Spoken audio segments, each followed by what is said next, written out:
খুঁজেন পর্দাশীল মাইয়া, তাইলে একটাবার চলে আসেন না ব্রাহ্মণবাড়িয়া জেলা ভাইয়া।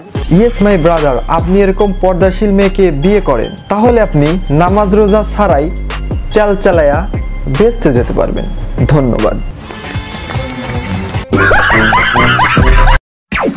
বিএনপি তো এখনো খেলাই শুরু করে না, রাতে আওয়ামী লীগের নেতা কর্মীদের কাপাকাপি শুরু হয়ে গেছে। বাজান, সময়ের অপেক্ষা করো, খেলা হবে মাঠে। খেলা খাটে হোক বা মাঠে হোক সেটা মেটার না, কিন্তু আপনি যে বড় মাপের খেলোয়াড় সেটা লিজেন্ডরা বুঝে গেছে।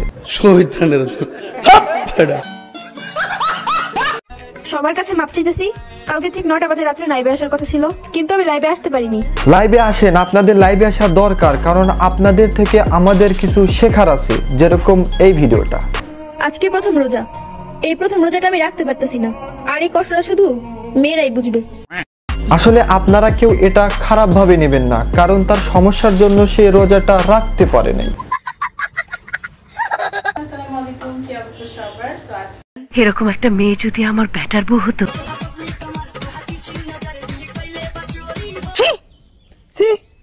এটাই হলো টিকটকারদের আসল রূপ, তারা ব্যবসার জন্য সবকিছুই করতে পারে। সারাদিন রোজা রাখার পর যখন রাতে তারাবি নামাজের জন্য দাঁড়াই, তখন শুরু থেকে শেষ পর্যন্ত শুধু তোমাকেই চাই। নামাজে দাঁড়িয়ে গোনা মাপ চাওয়ার দরকার নাই, বুঝলা জান? তারে চাইলেই জান্নাতে চলে যাবেন। আপনি তো সেল সেলায় বেচতে যাইবেন।